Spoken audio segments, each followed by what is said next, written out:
तो हर की पौड़ी पर जल जो है उसको पर्याप्त मात्रा में रहे, उसके लिए यहाँ पर अब आपको ये कार्य होते हुए दिखाई दे रहे हैं। देखिए किस तरीके से जो पंतदीप पार्किंग वाला जो पुल आप देखते होंगे, जब आप वहां से गाड़ी खड़ी करके अपनी आते होंगे तो सामने से जो जल आता है सर्वानंद घाट की ओर से, ये जल जो है दूसरी गंगा में न जाए, इसके लिए यहाँ पर आपको ये बंदा बनाते हुए दिखाई दे रहे होंगे यूपी सिंचाई विभाग के कर्मचारी। जो भी मरम्मत संबंधित कार्य हैं और जो इंटरनल सेक्शन में हमारे वर्क होते हैं, जो नहरबंदी में भी संभव हैं, तो वो सारे कराए जाएंगे। विभागों की जो उत्तराखंड में कार्य कर रहे हैं, किस तरीके से कार्यशैली से वो कार्य कर रहे हैं, उन पर भी तमाम सवाल खड़े करते हैं कि ये कूड़ा कब उठाया जाएगा। जब तक सरकार इस चीज़ में जो अधिकारियों रेंज के लोग बैठे हैं, तब तक वो जमीन स्तर पर कार्य नहीं करेंगे, तब तक मतलब स्वच्छ भारत मिशन को हम आगे नहीं बढ़ा सकते। वो सिर्फ प्रोजेक्ट फाइलों में बना देते हैं। आप पर देख सकते हैं कैसे यहाँ पर जो आप लोग यहाँ पहुँचते हैं तो अपने कपड़े, साड़ी, सूट वगैरह जो गंगा को यहाँ पर गंदा करके जा रहे हैं आस्था के नाम पर, वो सीधे तौर पर वो तस्वीरें आपको गंगा जल सूखने के बाद यहाँ पर दिखाई दे रहे होंगे। किस हरिद्वार के हर की पौड़ी पर इस समय हरी टीवी मौजूद है और बड़ी खबर को लेकर आपके बीच में जुड़ चुका है। खबर लगातार आपको गंगा बंदी से जुड़ी हुई आपको दिखा रहे हैं और गंगा में फैली गंदगी और घाटों पर फैली गंदगी का मुद्दा भी हरी टीवी लगातार अपने चैनल के माध्यम से उठा रहा है। आज मेरे पीछे भी आप तस्वीरों में देख रहे होंगे कि यूपी सिंचाई विभाग की गंगा बंदी के दौरान अब जो कार्य है वो अब आपको होता हुआ यहाँ पर दिखाई दे रहा है। सीधे इस समय हर की पौड़ी पर हम खड़े हुए हैं और यहाँ पर अगर मैं आपको दिखाऊं तो हर की पौड़ी पर जल जो है उसको पर्याप्त मात्रा में रहे, उसके लिए यहाँ पर अब आपको ये कार्य होते हुए दिखाई दे रहे हैं। देखिए किस तरीके से जो पंतदीप पार्किंग वाला जो पुल आप देखते होंगे, जब आप वहाँ से गाड़ी खड़ी करके अपनी आते होंगे तो वहाँ पर आपको गंगा में पहली बात तो आपने बुलडोजर शायद इससे पहले कभी देखा हो कि गंगा में बुलडोजर तो नहीं कहेंगे, पोकलेन इसको कहेंगे, उतरा हुआ है और वो यहाँ पर आपको बंदा बनाता हुआ दिखाई दे रहा है मिट्टी का, और कट्टे भी लगाए जा रहे हैं। आगे जो यूपी सिंचाई विभाग के कर्मचारी हैं, कैमरामैन को थोड़ा जूम करके दिखा दे किस तरीके से वहाँ पर कट्टे आप देख रहे होंगे लगाए जा रहे हैं और ये पूरा कार्य जो है वो यहाँ पर किया जा रहा है ताकि इधर अगर मैं आपको दिखाऊं तो भीमगोड़ा बैराज से जो बड़ी वाली गंगा, आपको सामने वाली गंगा जो आती है वो जो दिखाई दे रही होगी, जिधर अभी भी आपको जल नहीं दिख रहा है, जो जल रोका गया है काम के लिए, देख सकते हैं उसमें, ताकि ये जल जो इधर से आता है, इधर अगर मैं आपको दिखाऊं तो सामने से जो जल आता है सर्वानंद घाट की ओर से, ये जल जो है दूसरी गंगा में न जाए, इसके लिए यहाँ पर आपको ये बंदा बनाते हुए दिखाई दे रहे होंगे यूपी सिंचाई विभाग के कर्मचारी। और आगे पूरा कट्टा लगाकर ये हमेशा के लिए यहाँ पर, ताकि हर की पौड़ी घंटाघर और जो ब्रह्मकुंड पर जो आरती होती है इधर की तरफ, यहाँ पर हमेशा पर्याप्त मात्रा में एक जल जो है हमेशा उपलब्ध रहे। तो जैसा हम आपको इस आज खबर में दिखा रहे हैं, देख सकते हैं कि ये बड़ी गंगा है जिधर आप भी स्नान करते होंगे, तो ये मिट्टी का जो बांध आप देख रहे हैं, ताकि जल जो है वो उस वाली गंगा जी से इस इधर की तरफ ना है, इसके लिए मिट्टी का वो बनाया जा रहा है बांध। और देख सकते हैं पर्यटक जो है, क्योंकि काम चल रहा है तो यहाँ पर आपको दूर दराज बीच में जाते हुए जो थोड़ा बहुत जल उपलब्ध है वहां पर स्नान करते हुए दिखाई दे रहे होंगे। तस्वीरें अगर मैं आपको धीरे धीरे करके हम इस समय दिखा रहे हैं कैसे इस समय हर की पौड़ी पर स्नान करने लायक तो जल जो है वो फिलहाल यहाँ पर नहीं है, रोका गया है क्योंकि काम यहाँ पर चल रहा है जो बताया जा रहा है। और जब तक ये काम चलेगा, और सीधे तौर पर उनका कहना था कि मरम्मत के कार्यों के लिए गंगा बंद की जाती है, कोई सफाई कार्य यहाँ पर विभाग द्वारा नहीं किया जाता है। यूपी सिंचाई विभाग द्वारा जो मरम्मत के कार्य होते हैं, जिस तरीके से जल को मेंटेन करना है या कोई पियर या कॉलम का कोई पार्ट जो है वो अगर खराब हो गया हो तो उसकी मेंटेनेंस के लिए किया जाता है। मध्यरात्रि से हमारी ये जो ऊपरी गंगा नहर है ये भीमगोड़ा बैराज से आज बंद होगी और 11-12 नवंबर की मध्यरात्रि तक बंद रहेगी, 11 की रात को खुल जाएगी। तो इसमें जो भी हमारे आवश्यक कार्य होते हैं ऊपरी गंगा नहर के, इसमें काफ़ी जो भी मरम्मत संबंधित कार्य हैं और जो इंटरनल सेक्शन में हमारे वर्क होते हैं, जो नहरबंदी में भी संभव हैं, तो वो सारे कराए जाएंगे।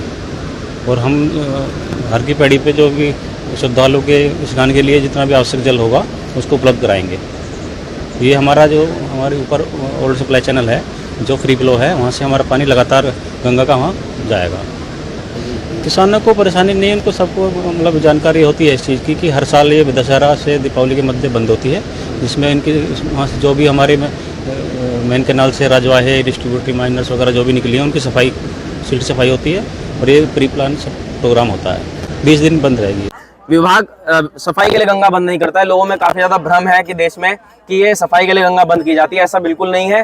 तो देखना होगा कि सफाई करता हुआ भी अब तक हमें फिलहाल तो गंगा में कोई दूर दराज तक नजर नहीं आ रहा है। रोजाना हम इस खबर को लेकर अपडेट भी दे रहे हैं और रोजाना गंगा सफाई का जुड़ा हुआ मुद्दा भी हम अपने चैनल के माध्यम से उठा रहे हैं। और उसी के साथ साथ इस समय लाइव तस्वीरें आपको हरी टीवी दिखा रहा है किस तरीके से यहाँ पर आप देख सकते हैं। अब जब गंगा यहाँ पर सूख जाती है तो उसके बाद की तस्वीरें आपको हम दिखा रहे हैं, कैसे यहाँ पर वो नज़ारा, वो दृश्य आपको देखने को मिलेगा। हालांकि गंदगी की बात करें तो बड़ी पैमाने पर देख सकते हैं कैसे यहाँ पर जो आप लोग यहाँ पहुँचते हैं तो अपने कपड़े, साड़ी, सूट वगैरह जो गंगा को यहाँ पर गंदा करके जा रहे हैं आस्था के नाम पर, वो सीधे तौर पर वो तस्वीरें आपको गंगा जल सूखने के बाद यहाँ पर दिखाई दे रहे होंगे किस तरीके से आप यहाँ पर आते हैं और एक गंगा की मान मर्यादा के साथ खिलवाड़ कर रहे हैं। ये अपने आप में लगातार मुद्दा जो हम उठा रहे हैं, ये भी अपने आप में सोचने विषय है कि ये आखिर गंगा में ये सब फेंकना आखिर कब बंद होगा। इस समय अगर हम आपको नज़ारा दिखाएं तो ये देख सकते हैं हर की पौड़ी जिधर आरती होती है उस साइड का हम आपको दृश्य दिखा रहे हैं। देख सकते हैं सामने आपको ब्रह्मकुंड दिखाई दे रहा होगा और ठीक उसी के सामने जब आप यहाँ से एंट्री लेते होंगे तो आपको गंगा यहाँ पर जल ना होने के कारण देखिए किस तरीके से जो गंदगी है वो यहाँ पर उजागर हो रही है। और घाट पर आप सीधे तौर पर देख सकते हैं किस तरीके से कूड़े का ढेर आपको नजर आ रहा है। तो कहीं ना कहीं ये अपने विभागों की जो उत्तराखंड में कार्य कर रहे हैं, किस तरीके से कार्यशैली से वो कार्य कर रहे हैं, उन पर भी तमाम सवाल खड़े करते हैं कि ये कूड़ा कब उठाया जाएगा। और कुछ लोग हमारे साथ आज यहाँ पर इसको देखकर बातचीत करने के लिए हमारे साथ जुड़ चुके हैं। उज्जैन के महाकालेश्वर से हैं, इनसे बात करेंगे। क्या नाम है भैया? प्रमोद सिंह ठाकुर। तो क्या स्नान करने आए थे? हाँ, यहाँ हमने हरिद्वार का स्नान करने के बाद केदारेश्वर बद्री विशाल के दर्शन जी जी अभी आया तो जैसे जब गए थे हम 2-4 रोज पहले जी तब थोड़ी प्रवाहित थी नदी। आज आए तो देखा तो गंदगी ज्यादा फैली हुई है। लोग अपने कपड़े, फाल फूल सब नदी में प्रवाहित कर दिए जाते हैं, जिससे यहाँ गंदगी ज़्यादा से ज़्यादा हो रही है। सरकार द्वारा नमामि गंगे का प्रोजेक्ट चलाया जा रहा है, जिससे साफ सफाई, लोगों में जागरूकता बताई जा रही है कि अधिक से अधिक स्वच्छता नदी के आसपास रखे, कोई कूड़ा कचरा न डाले, बस स्नान करे और अपने कपड़े पहन के घर जाए। बाकी लोग उसी में जल, नहाना धोना, कूड़ा कचरा उसी में डाल रहे हैं। जी जी। तो लोगों से यही अनुरोध है कि ज़्यादा से ज़्यादा स्वच्छ भारत मिशन की तरफ काम करें। लेकिन सरकार चला रही है लगातार, और सरकार के नुमाइंदे भी, जब अधिकारी जो विभागों की अगर बात करें तो गंगा के नाम पर जो हज़ारों करोड़ रुपए पास होते हैं और फिर एक छोटी सी मूलभूत जो चीज़ है कूड़ा, उसको अगर गंगा से नहीं निकाला जा रहा है तो उसको कितना बड़ा फेलियर समझते हैं।